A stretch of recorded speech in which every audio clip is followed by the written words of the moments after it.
पहला वाला जो बना था आपके पास, I think there is no doubt in first question to anybody. बोलिए।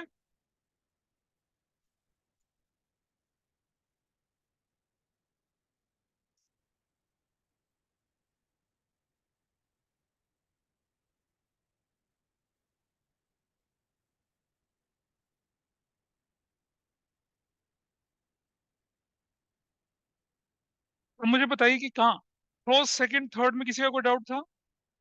अभी मैं एक्सप्लेन नहीं कर रहा क्योंकि बच्चा लिख रहा है उसको। इसका फर्स्ट सेकंड थर्ड में किसी का डाउट था? फोर्थ में फिफ्थ में किसी का कोई डाउट? थर्ड में? अकाउंटिंग प्रोसेस मालूम है आपको? अकाउंटिंग प्रोसेस में जरूरी थोड़ी कि स्क्रैच से बोलें। बीच में से भी तो बोल सकते हैं, बीच में से बोल दिया। पहला काम क्या होता है? आइडेंटिफाई करने का, उसके बाद रिकॉर्ड करने का। वो तो बाकी बाद में होते हैं सारे काम। तो आपका थर्ड का आंसर, आप क्लास ग्रुप खोल के देखो अभी। तुम जल्दी से करो बेटा, फटाफट से, सुन रहे हो?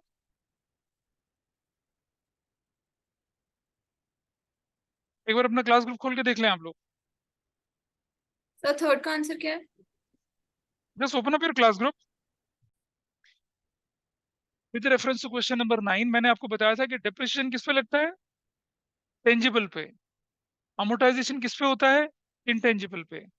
और डिप्लीशन किस पे होता है? हाँ, नेचुरल रिसोर्सेज पर, है ना? नेचुरल रिसोर्सेज पर। तो जो डी पार्ट है वो क्या है आपके लिए? नेचुरल रिसोर्स तो था।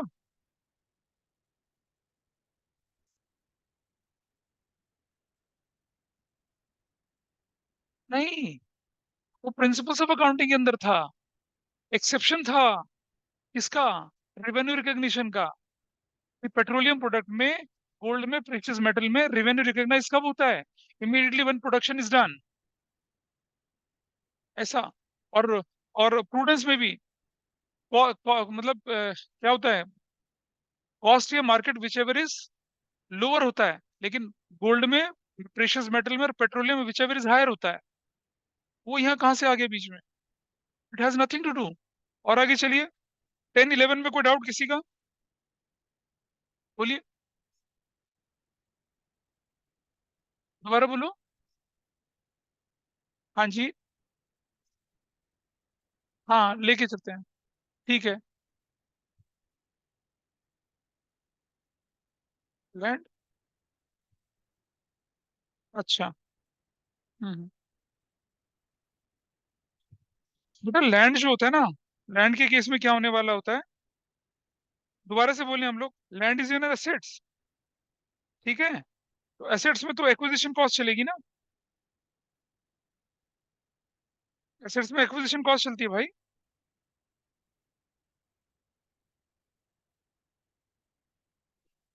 इसलिए ऐसा होता है। 11 के बाद 12 13। हाँ जी, लेट्स डिस्कस फास्ट। चलिए भाई, देखें जरा, डिस्कशन कर रहे हैं फटाफट से। सबसे पहला वाला पार्ट है आपका, basic function of financial accounting is what? Basic function of financial accounting is a. बेटा अगर ठीक है तो टिक लगा देना, क्रॉस है तो क्रॉस लगाओ, करो फटाफट। ब्लू पेन दे दो उसको। ये ले ले ब्लू पेन से। बेसिक फंक्शन अकाउंटिंग है रिकॉर्ड, ठीक है, that's fine with everybody. Second, financial position of business is determined by. Financial accounting करती है, cost accounting, management accounting, all of these नहीं करती हैं, ये डिफरेंट ब्रांचेस ऑफ अकाउंटिंग है। कॉस्ट कॉस्ट से रिलेटेड है। मैनेजमेंट अकाउंटिंग आपके मैनेजरियल एफिशिएंसी से रिलेटेड है। तो ऑल ऑफ दीज तो वैसे भी नहीं था। अकाउंटिंग साइकिल स्टार्ट विद, अब जरा समझिए, अकाउंटिंग प्रोसेस में जब हम बोल रहे हैं identification of financial event and transaction था। आइडेंटिफाई करने से क्या होता है? अकाउंटिंग थोड़ी शुरू हो रही है। आपने आइडेंटिफाई कर दिया, असली अकाउंटेंट तो रिकॉर्ड करने से होती है। हम तो प्रोसेस बोल रहे थे ना। प्रोसेस में क्या था कि you identified the financial event and transaction, then you record them in a cash book, subsidiary book और जर्नल में। वो तो कर रहे थे। एक्चुअल में आपका जो प्रोसेस स्टार्ट हुआ कहाँ से हुआ? लिखने का प्रोसेस कहाँ से स्टार्ट हुआ? रिकॉर्डिंग से। तो वो पॉइंट बन गया आपके पास जर्नल वाला। दैट इज क्वेश्चन नंबर कितना? 3। क्वेश्चन नंबर 4, क्रेडिटर्स क्या जानना चाहते हैं? क्रेडिटर जानना चाहते हैं आपकी क्रेडिट वर्दीनेस। क्या आप अपनी उधारी चुका पाओगे? क्रेडिट वर्दीनेस को दूसरा पॉइंट बोलते हैं क्या, सॉल्वेंसी बोलते हैं उसको, whether you are in position to pay off your debt और नॉट, ये होती है। जिसे हम बोले ना profitability, capability of higher salaries, employment opportunities, कुछ नहीं। क्रेडिटर क्या जानना चाहता है कि क्या तुम अपनी चीजों को करने में एक्सपर्ट मतलब केपेबल हो या नहीं है। नंबर 5। सर हाँ जी बेटा बोलो। सर ये प्रॉफिटेबिलिटी में से ऑलरेडी एक्सपेंसेस माइनस नहीं हो जाते? अच्छा एक बात बता, क्रेडिटर को क्या फर्क पड़ रहा है कि तुम्हारा एक्सपेंस कितना है और इनकम कितना है? करेक्ट आंसर भी मार्क करते रहना, ठीक है? सारे ठीक है? तो ठीक है, रुक जाओ अभी। तो क्रेडिटर जो है वो जानना चाह, अच्छा देखो, प्रॉफिटेबिलिटी की बात आई। प्रॉफिट मैंने बोला आपके पास है 20,000 करोड़ का, लेकिन एक्सपेंसेस आपके 22,000 करोड़ रुपए के, तो बताइए क्या फर्क पड़ेगा उससे? बोलो। क्या क्रेडिटर को कोई मतलब है उस चीज से? क्रेडिटर क्या जानना चाहता है, whether you are in a position to pay off his और हर डेट और नॉट। जो सामान आपको उधार बेचा है वो आपको, वो कहाँ से पता चलता है? क्रेडिट वर्दीनेस होती है, क्या आप मार्केट में अगर कुछ उधार देते हैं तो उसको वापस कर पाएंगे या नहीं कर पाएंगे, वो होती है क्रेडिट वर्दीनेस। और वो कैसे पता चलती है? आपकी स्ट्रांग फाइनेंशियल पोजीशन से और आपकी प्रॉफिटेबिलिटी अच्छी होने से। प्रॉफिटेबिलिटी मतलब प्रॉफिट होने से, लॉस होने से नहीं। हायर प्रॉफिट होना मतलब आपकी क्रेडिट वर्दीनेस की वो सिम्टम नहीं है। आपका 20,000 करोड़ का प्रॉफिट, लेकिन आपके एक्सपेंसेस 22,000 करोड़ के, तो कैसे बात चलेगी? Credit worthiness was the correct answer. और आगे चलें जरा यहाँ पर। टैक्स अथॉरिटीज क्या जानना चाहती हैं? क्या जानना, profit generated during the year, क्योंकि उससे आपको टैक्स लगाना चाहती है। बोलिए। हाँ दोबारा बोलो। अच्छा, इनकम टैक्स का ऑफिसर, इनकम टैक्स का इंस्पेक्टर, आपके पास 2,000 करोड़ का कैश बैलेंस, उससे क्या फर्क पड़ रहा है उसको? पता क्या फर्क पड़ेगा? टैक्स किस पे लगेगा बेटा, बता मुझे। कैश बैलेंस पे या प्रॉफिट पे? तो टैक्स कैसे? अरे भाई, इनकम टैक्स का इंस्पेक्टर आपको टैक्स लगाएगा आपके प्रॉफिट पे या कैश बैलेंस पे? प्रॉफिट पे लगाएगा, तो उसके लिए तो प्रॉफिट ज्यादा इंपॉर्टेंस होगा ना। किस पॉइंट से तुम बोल रहे हो कैश? कैश का नहीं कोई सीन बनता है यहाँ पर। और आगे चलें। विच of the characteristics of accounting information reflected when accounting information is clearly presented? कौन सा पॉइंट बोला हमने? क्लियरली प्रेजेंटेड है तो सबको समझ में आएगी, सबको समझ में आएगी तो क्या बोलते हैं, अंडरस्टैंडेबिलिटी। ये पॉइंट बनता है उसका। और आगे चले। Current assets do not include, stock current assets का पार्ट है, short term investment current assets का पार्ट है, प्रीपेड एक्सपेंसेस भी आपकी करंट असेट्स हैं। लेकिन इनकम जो अर्न ही नहीं करी गई, अर्न नहीं करी इनकम का क्या मतलब है? कि भाई आपने अभी, आपका कोई ऑब्लिगेशन लेने का राइज ही नहीं होता। रेवेन्यू रिकग्निशन प्रिंसिपल ध्यान करिए। आपको किसी के लिए काम करना है, जब आप काम करेंगे तब आपको कमीशन मिलेगा। अच्छा जी, ठीक है। पर इनकम अर्न ही नहीं करी आपने, अर्निंग दूर दूर तक कहीं है। तो जब अनअर्न इनकम है तो रिकॉर्ड ही नहीं हुई ना अकाउंटिंग में, तो स्टॉक कहाँ से बनेगा? वो कहाँ से बनेगी आपकी करंट असेट्स? कुछ है ही नहीं, मतलब ये तो रिकॉर्ड होने लायक आइटम ही नहीं था। अगर एक्रूड इनकम होता then it is what, current assets. Accrued income मतलब क्या हो गया? इनकम ड्यू हो गई थी लेकिन मिल नहीं रही, उसको हम लेके चलते हैं यहाँ पर। Got it? आगे बढ़े थोड़ा सा। वेस्टिंग असेट्स अच्छा तो समझाया था मैंने आपको, नेचुरल रिसोर्सेज होते हैं। ऑयल वेल बताए थे, ऑयल रिजर्वेयर, गैस रिजर्वेयर्स बताए थे, पेट्रोलियम बताया था आपको, आयरन ओर के, गोल्ड के, डायमंड के माइंस बताए थे। ये सारे क्या होते हैं? वेस्टिंग एसेट्स होती हैं। ठीक है, याद आया कुछ? और वेस्टिंग एसेट्स में क्या होता है? डिप्लीशन होता है। टेंजिबल एसेट्स में क्या होता है? डेप्रिसिएशन होता है। इंटेंजिबल में क्या होता है? अमोर्टाइजेशन होता है। Got it? ऐसा चलता है। रोहन नोट कर रहे हो आंसर्स? नो, आंसर तो नोट करो बेटा अपने जो बोल रहा हूं मैं। इसके बाद बारी आई, person who owes money to the firm, debtor है। ठीक है। एक्रूवल कंसेप्ट किस पर बेस्ड है? मैचिंग। कैसे? आपने रिकॉर्ड तो कर लिया ट्रांजेक्शन को, लेकिन रिकॉर्ड करके क्या करोगे? भाई मैच करोगे ना उसे फाइनेंशियल ईयर के साथ। किस फाइनेंशियल ईयर से? भाई आपको 50 लाख रुपए मिला इस बार, ठीक है, आप मना थोड़ी करोगे क्योंकि जिस दिन मिला उस दिन रिकॉर्ड कर लिया। लेकिन उस 50 में से 30 लाख रुपीज क्या है? अगले साल का। 20 लाख उससे अगले साल का। 10 लाख उससे अगले साल का। तो मैचिंग के बिना तो ये काम ही नहीं करेगा। तो matching is ultimate saviour for approval principle. और उसके बाद रेवेन्यू रिकॉग्निशन भी होता है। तो वो यहाँ दे नहीं रखा था, इसलिए उसका सीन बनता नहीं है यहाँ पर। 12 पे आ जाइए, देखिए अब कॉस्ट प्राइस और realisable value which ever is less कहाँ यूज होता है? वो क्लोजिंग स्टॉक पे यूज होता है। हालांकि करंट एसेट्स भी बोल सकते हैं, लेकिन करंट एसेट्स में डेटर भी आते हैं, पीआर भी आते हैं, डेटर पीआर में थोड़ा यूज होता है ये। तो किस पे यूज होगा ये? क्लोजिंग स्टॉक पे। बहुत क्लियरली बोला था, according to which of the following business, following a business consider to run for indefinite period, going concern है भाई, सबको मालूम है ये तो। Number 14, due to which of the following window dressing is prohibited. Full disclosure का मतलब सब कुछ आपको दिखाना है, ठीक दिखाना है, करेक्ट दिखाना है, ठीक है, फैब्रिकेटेड और मैनिपुलेटेड नहीं दिखाना है, इसलिए आपका फुल डिस्क्लोजर हो गया।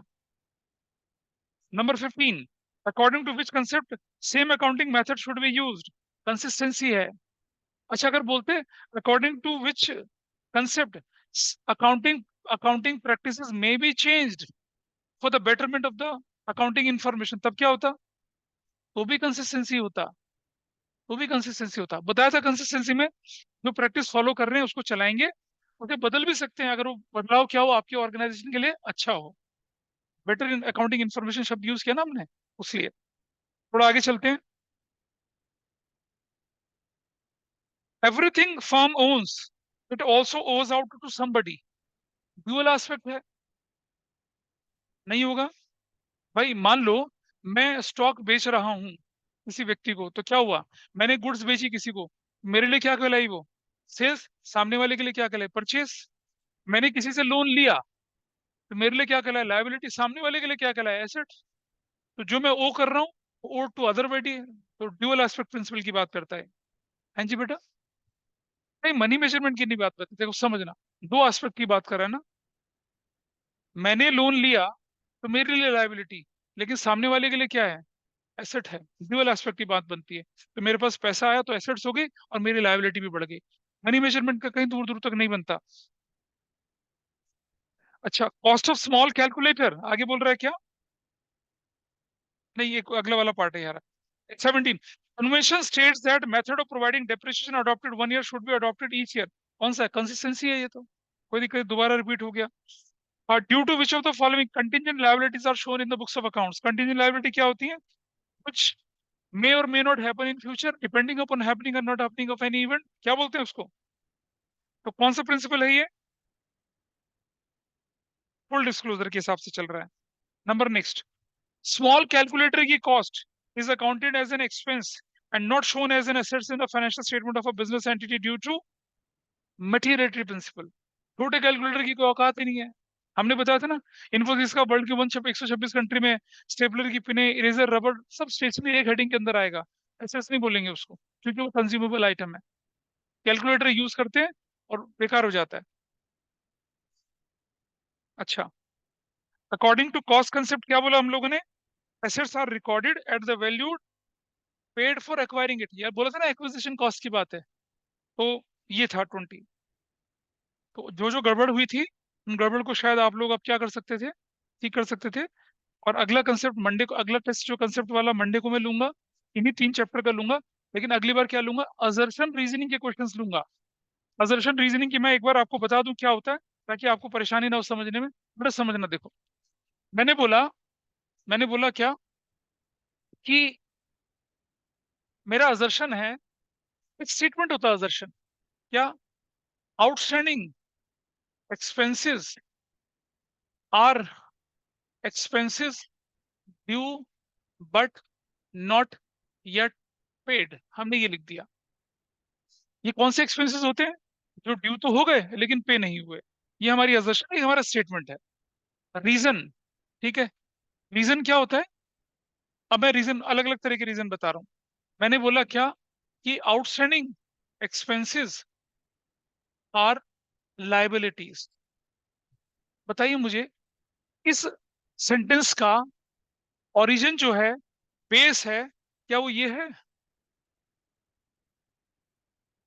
आउटस्टैंडिंग एक्सपेंसेस वो एक्सपेंस है जो ड्यू है लेकिन पे नहीं करे। क्लियर है?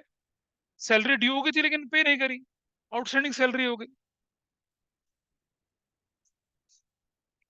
असर्शन जो है एक सेंटेंस है, और जो रीजन है वो ये लाइन में इसको जस्टिफाई करने वाला रीजन होना चाहिए।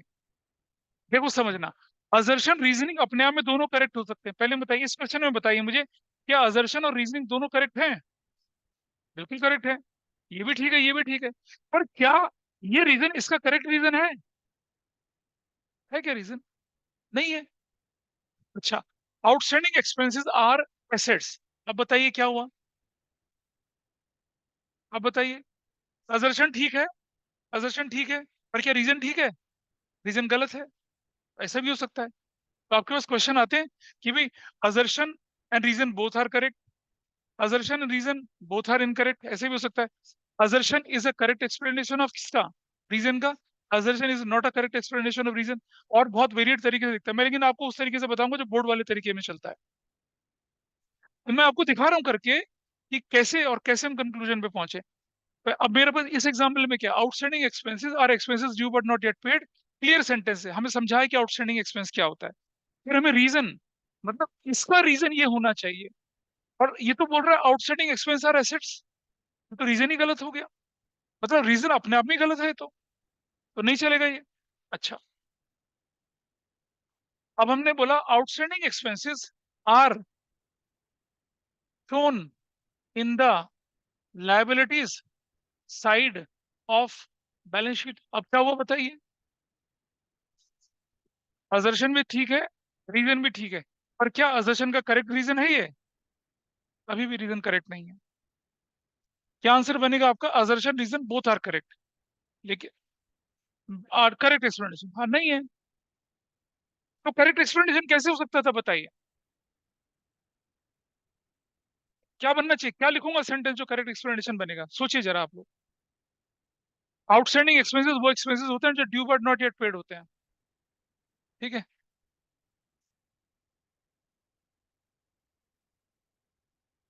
चलो कोई बात नहीं, थोड़ा सा कॉम्प्लिकेट हो गया, रुक जा, मैं एक बात बता रहा हूँ, सुनो ध्यान से। Outstanding expenses are liabilities to the business. हमने ये असर्शन दिया, लायबिलिटीज होते हैं, ठीक है। अच्छा, अब मैं रीजन में लिखता हूं क्या कि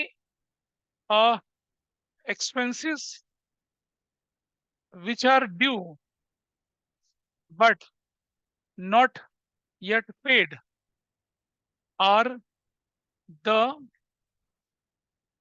payment obligation for the business. बताइए क्या है?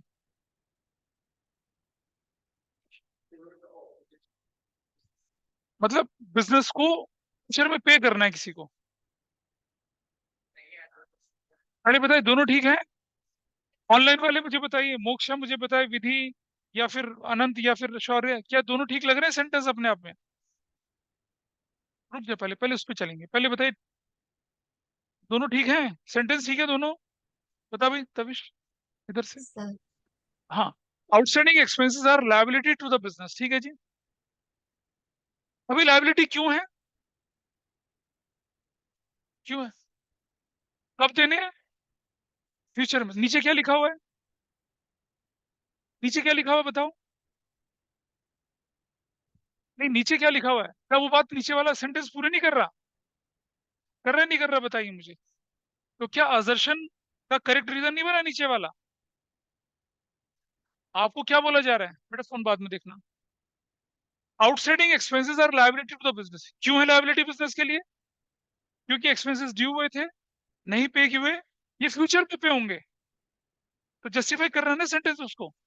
तो असर्शन और रीजन दोनों ठीक है, and assertion is the correct explanation of, मतलब असर्शन ठीक है और रीजन जो है करेक्ट एक्सप्लेनेशन है असर्शन का। तो ऐसे में ये दोनों सेंटेंस ठीक हुए। तो आपको क्या करना है, I just take one more, अपनी बुक खोली जरा, क्योंकि अगर ये टॉपिक आ रहा है तो पता है, सुनो।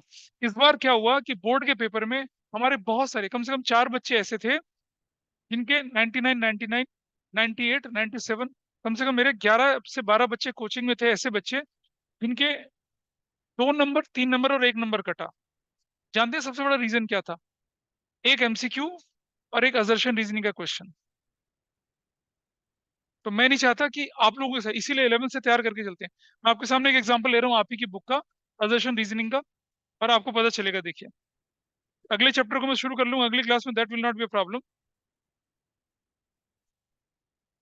पेज नंबर 2.21 निकालिए अपनी बुक का सब लोग एक बार जरा, इफ समबडी इज कैरिंग।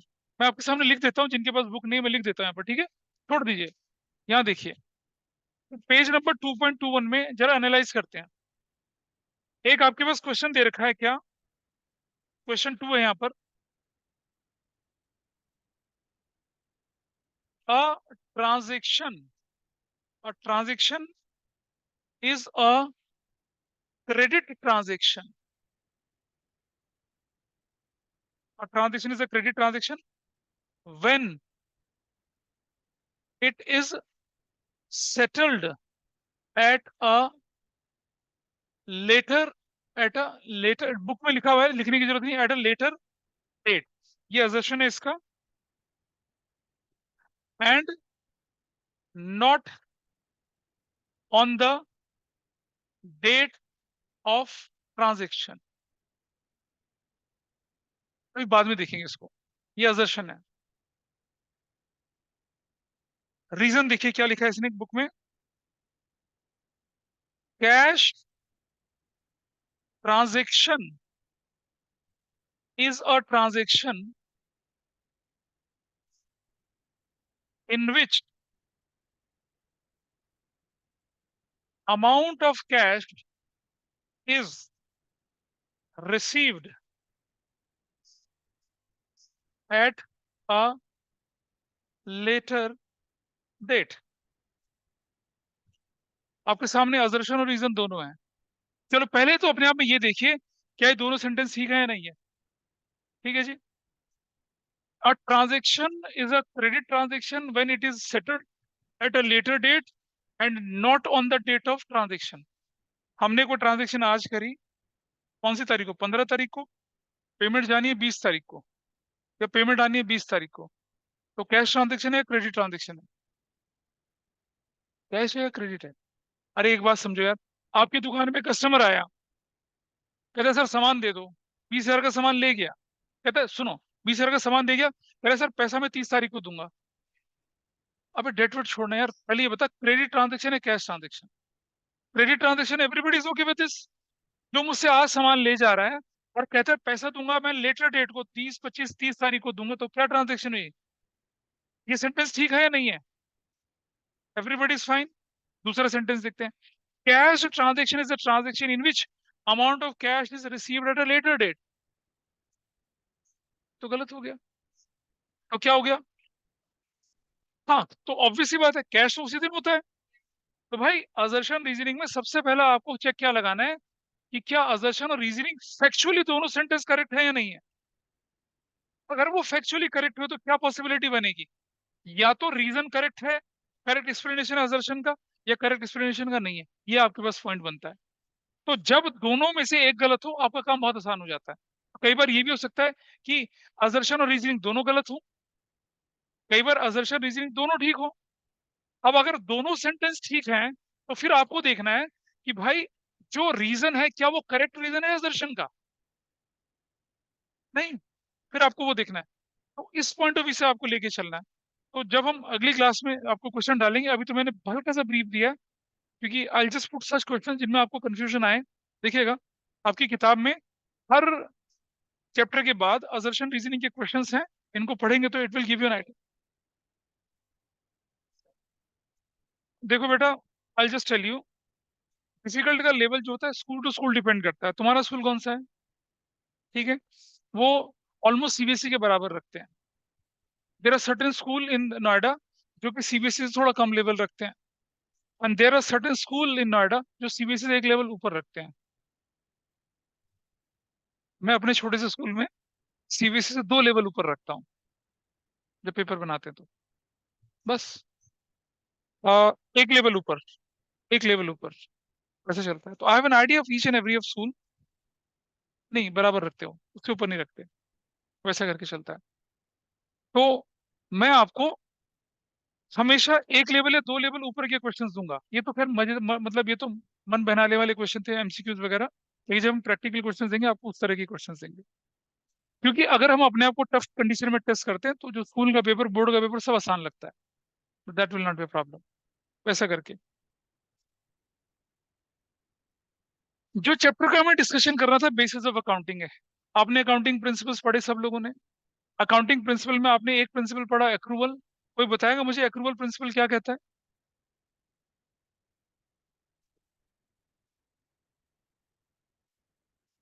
नहीं नहीं नहीं नहीं बेटा, ऐसा नहीं। बोलो। नहीं, वो भी नहीं। अरे एक्रूवल प्रिंसिपल कहता है, हाँ बिल्कुल सही, recorded transaction when it has taken place irrespective of cash settlement, वो होता है recorded transaction when it has taken place irrespective of cash settlement. वैसे हम लेके चलते हैं, ठीक है। एक्रूवल बेसिस और कैश बेसिस पर एक पूरा का पूरा चैप्टर बन गया। देखें जरा कैसे बना, मैं दिखाता हूँ आपको यहाँ पर।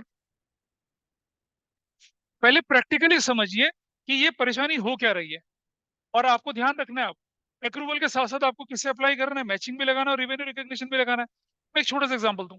आप सबको मैंने बेसिक अकाउंटिंग टर्म्स में सिखाया था ना, revenue minus expenses is what, क्या होता है? इनकम होती है। एवरीबॉडी इज ओके और नॉट? रेवेन्यू माइनस एक्सपेंस करेंगे तो इनकम ही तो होगी। चलो, 2024-25 हमारा फाइनेंशियल ईयर है ना? इस समय क्या हुई? कैश सेल्स 5 लाख की। क्रेडिट सेल्स कितने की हुई भाई हमारे पास? 8 लाख की। हो गया? अच्छा ध्यान से समझना। अब मैंने बोला रेंट रिसीव्ड कितने का है? 1 लाख रुपए का। This is fine. और क्या लिखा है? इंक्लूडिंग रुपीज 10,000 फॉर 2023-24, बस इतना। ये मैंने क्या लिखा? रेवेन्यू लिखा। फिर मैं 2024-25 लिख रहा हूं, और मैं लिख रहा हूं क्या? एक्सपेंसेस कितने के? 6 लाख के। और क्या लिखता हूं यहां पर? Including rupees 40,000 for 2023-24 and rupees 20,000 for 2025-26। ये क्वेश्चन है आपके पास। मल्टीपल रेवेन्यू, मल्टीपल एक्सपेंसेस, ऐसा करके लिखा हुआ है, ठीक है। मेरा बेटा ध्यान से देखना, एडवांस हो गया ना। कैश बेसिस, आइए भाई कैश बेसिस समझते हैं।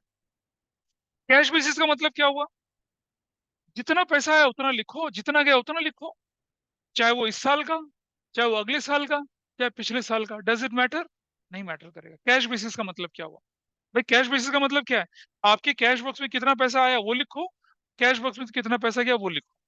तो आइए मुझे बताइए, अब मैं यहां लिखता हूं क्या? इनकम या प्रॉफिट क्या होगा? रेवेन्यू माइनस एक्सपेंसेस होगा, ठीक है। बताइए भाई, रेवेन्यू कितना है कैश वाला? Cash sales. और कितना रेवेन्यू? 1 लाख ही है। क्या मैं इसे रिकॉर्ड करूंगा कैश बेस में क्रेडिट सेल्स को? कोई भी बताइए, ऑनलाइन ऑफलाइन। क्या कैश बेसिस में मैं क्रेडिट सेल्स को इंक्लूड करूंगा? बोलिए। नो। No, sir. नो बिल्कुल सर। नहीं करेंगे। तो मेरा No. रेवेन्यू कैश, मेरा रेवेन्यू कैश बेस में कितने का हो गया भाई? 5 लाख एक, और प्लस कितने का? 1 लाख का, ठीक है। और अच्छा एक चीज देखिए, इसमें 10,000 रुपया पिछले साल का था, कोई फर्क नहीं पड़ता। कैश बॉक्स वाला क्या कर रहा है? आने दे, पिछले साल का अगले साल का कोई फर्क नहीं पड़ता, आने दो उसको, हमने कहा आने दो। और मैंने बता, और देखिए एक और चीज समझिए, कैश बेसिस में कोई एडजस्टमेंट नहीं होता है। पैसा आया आया बस, गया गया बस, ठीक है। तो हमने लिख दिया 5 लाख। एक्सपेंस, एक्सपेंसेस पे आ जाइए। आपके एक्सपेंसेस कितने हैं? 6 लाख रुपए के, ठीक है। उसमें पिछला भी था अगला भी था, क्या फर्क पड़ रहा है मुझे? मैंने पे कितना करा? मैंने पे कितना करा? मैंने पे कर दिया कितना? 6 लाख। अच्छा, ये मैंने लिख दिया एक्सपेंसेस 6 लाख, एक्सपेंसेस पेड कितना है? 6 लाख। और इसके बारे में बोल रहे हैं इंक्लूडिंग दिस है। और यहाँ लिख रहा हूं मैं क्या? आउटस्टैंडिंग एक्सपेंसेस, वो लिख रहा हूं मैं 2 लाख रुपए के, ये भी लिख रहा हूँ। तो कैश बेसिस में जो पेड है वो लिखेंगे, या जो नहीं पेड है वो लिखेंगे? पेड कितना है? 6 लाख। अनपेड कितना है? 2 लाख। इसको नहीं लिखेंगे। अब मुझे बताइए आपके एक्सपेंसेस कितने हो गए? 6 लाख के हो गए। चाहे आपने इस साल का पे किया, चाहे अगले साल का पे किया, चाहे पिछले साल का पे करा, कोई फर्क नहीं पड़ता। कैश बेसिस बिल्कुल आपको आसान चीज देता है। Now tell me what is this. हाँ बोलो बोलो, कौन सा वाला? ये क्या फर्क पड़ रहा है उससे? वो तो इसी के अंदर इंक्लूड है ना, वो तो इसी के अंदर इंक्लूड है।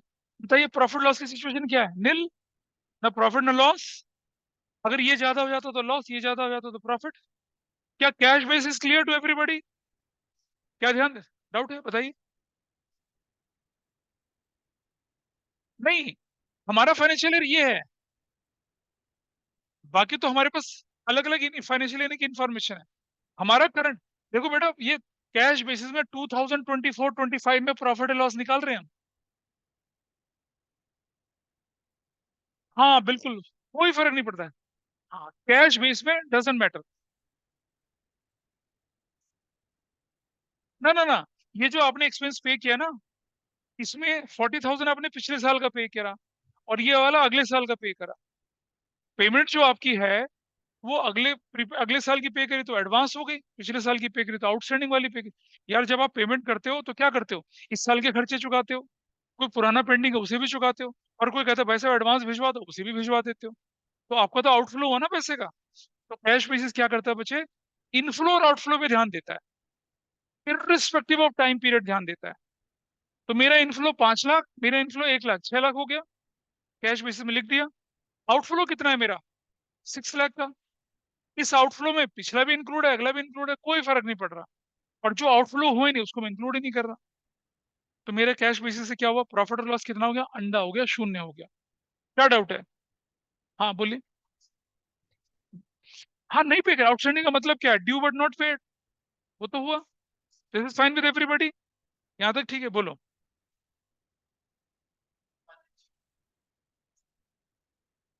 हाँ बेटा, लेकिन वो कौन से मेथड में करेंगे? अप्रूवल बेसिस में करेंगे, कैश बेसिस में थोड़ी करेंगे। मैं आपको क्या लिख रहा हूँ बड़ा बड़ा ऊपर? कैश बेसिस है। इसीलिए, क्योंकि अच्छा एक बात बताओ, प्रॉफिट की एग्जैक्ट फिगर कौन से मेथड से निकलेगी आप बताइए देख के? कैश बेसिस में निकलेगी या एक्रूवल बेसिस में निकलेगी? Accrual। जो तुम बोल रहे हो बिल्कुल ठीक बोल रहे हो। रियल अकाउंटिंग एक्रूवल बेसिस पर चलती है। उसमें outstanding, advance, prepaid, cash, credit सब लिखना पड़ता है, लेकिन कैश में तो नहीं लिखना पड़ता। इसीलिए कैश बेसिस है ना incomplete method, accrual basis is complete method. अब आइए इसी क्वेश्चन का आंसर देखिए एक्रूवल बेसिस पर।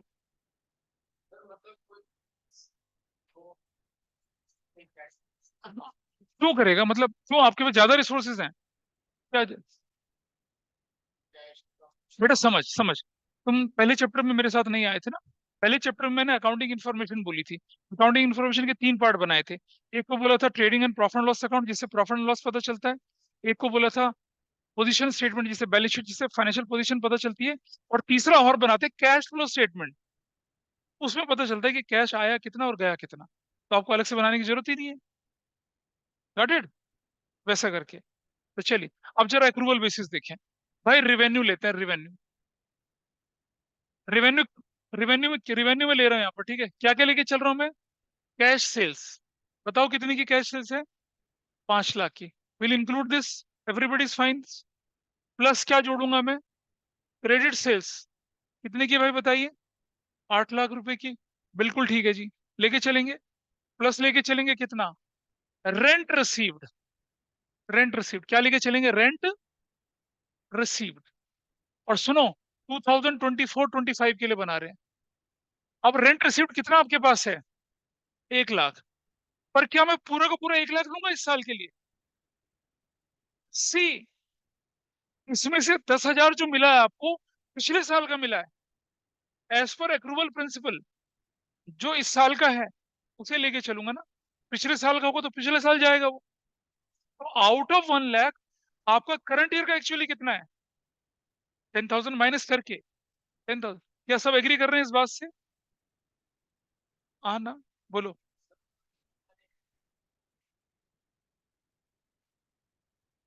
ना ना, उसमें थोड़ी ऐड करना है। जब पिछले साल की अकाउंटिंग हुई होगी ना, तो उसे एक्सपेंस के अंदर, उसको उसको इनकम के अंदर जोड़ दिया होगा। एक्रूड इनकम बोल के जोड़ दिया होगा। ठीक है, यहाँ देखिए। तो माइनस कितना? 10,000 किस साल का था ये पिछला वाला? ये था 2023-24 का। अब आपके पास कितनी फिगर आएगी? 90। अब आपके पास टोटल कितना हो गया? 13,90,000 का। ये क्या बन गया आपका? रेवेन्यू। इस पर किसी का कोई डाउट हो तो बताइए। बोलो बेचा। क्लास है कोई की दूसरी? You are ready and packed your bag? Bore हो रहा है? कोई बात नहीं। ऑनलाइन में मुझे बताइए, मेरे पास कैश सेल्स थी, मेरे पास क्रेडिट सेल्स थी, और मुझे इस साल 1 लाख रुपया मिला, जिसमें से मुझे 10,000 पिछले साल का मिला था। तो एज पर अक्रूवल 10,000 पिछले साल का तो पिछले साल जाएगा, मतलब जाना चाहिए। इस साल की इनकम में क्या लिखेंगे हम लोग? 1 लाख माइनस पिछले साल वाला रिसिप्ट। आपका इस साल का कितना है? 90,000। अक्रूवल प्रिंसिपल ये कहता है आपसे, जो इस साल का हो, चाहे वो पहले का हो, चाहे अगले का हो, चाहे इस साल हो, उसको इस साल में लिखिए। अभी तो बहुत एलिमेंट्री क्वेश्चन है, मैं इसको बताऊंगा बाद में और थोड़ा डिटेल करके। अब आ जाइए एक्सपेंसेस में। बताइए, सबसे पहले हमने क्या लिखा? Expenses paid. हाउ मच भी पेड? बताइए भाई, कितना पे करा हम लोगों ने यहाँ पर? 6 लाख पे करा। ठीक है, ये बताइए। लेकिन इस 6 लाख में क्या पूरा का पूरा 6 लाख 24-25 का था? नहीं था। तो बताइए, ये जो 40,000 था, ये क्या था? पिछले साल का था। क्या इसका इस साल में फिर होना बनता है? नहीं बनता। माइनस कर दीजिए कितना?